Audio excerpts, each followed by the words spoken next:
Joe, and we're going to have a look at these two springers. These two is Spangle and Beaver. They're slightly older, so I've got absolutely no excuses. I've had a little bit of luck with them in a couple of trials, but I started off just the same as Bill did with his pups. He does everything that we do with these older ones, just in miniature. He plays with them, it's lots of fun. That's just what we do with these ones, and you keep it going, and as they get older you extend the pattern, you make everything a little bit more difficult each time until you're asking bigger and bigger questions, and hopefully they're coming up with bigger answers each time. But as I say, I've got competitions in mind with these two, so I'll just show you what messing about I do.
I do this kind of thing with them on an individual basis, and when you're reasonably happy with them and you can ask them to do difficult things, then I always find it useful to do a bit of group work, because as I said this morning, the most useful training for a lot of you today will have actually been when your dog has sat there watching somebody else do something.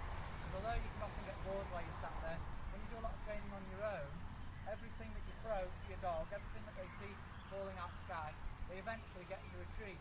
But in the real world, whether it's trialling or testing or just on a shoot, that's not the case. 90% of the things they see dropping out of the sky are for somebody else. So when you just train like that and then they go out, they're like, well, hey, here we go, is it all for me? So the steadiness and the waiting is more important, because anybody, once they semi-know what they're doing, can get the dog to retrieve something. It's that little intermediate bit, the steadiness first, watching somebody else do it, that kind of thing.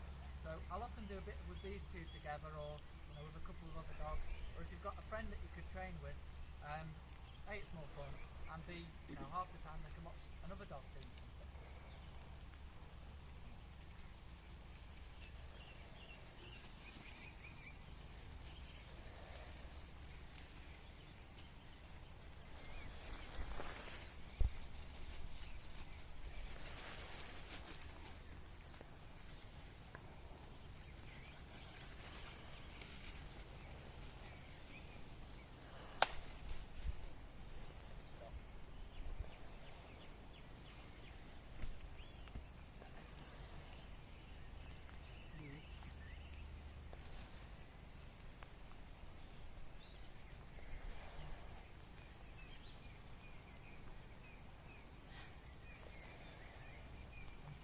Try and get a reasonable delivery. They're not perfect, but I'm only doing the same thing that Bill does with his. When he comes in, he makes a big fuss of them and lets them hold it.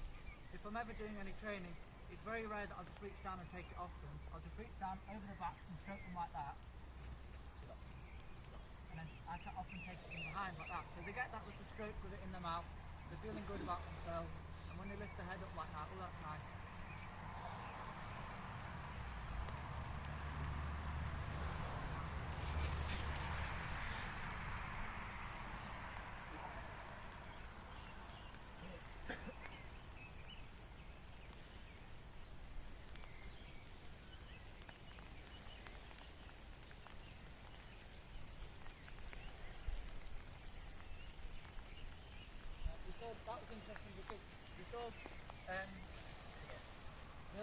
nice young springer, when she was looking for that tennis ball, you left her to her own devices. Let her, you know, work it out for herself. And while she was hunting there, she had a quick round to look at me as if for a bit of assistance, which that would be a little bit of overtraining. So if I'd have done it properly, like a proper trainer who lets his dog work it out, he would be more inclined to get her nose down and look for that properly. But she just stopped and looked at me, and then I didn't help her, and she carried on looking and found it. You know, so that's what you should remember, that these are, the noses are the best tool they've got, far better than anything we've got to offer or anything like that. So you need to trust your dog and, you know, give them a good chance to get it. Thank you for that. We've just seen two really nice dogs. We've seen all these dogs. We've just seen these two nice dogs.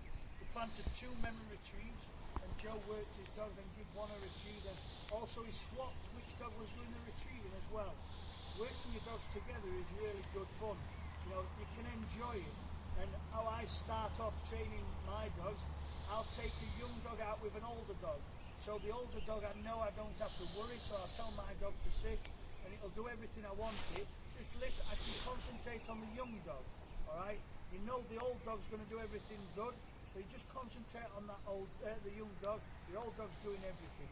And then you can build it up and add another dog once you've got that increase, and then you can go out, and when you've got all your dogs, I know some of you only own 1 or 2 possibly, but when you're like me or these guys own lots of dogs, it's really nice getting out in the open, taking all your dogs out, relaxing, sending a load of dummies out, and then just one by one sending your dog. And that only happens because of the art training that we and you guys can put in there, and all you have to do is just keep trying, keep pressing that right button, and you will get there. Can we have a round of applause for all the trainers?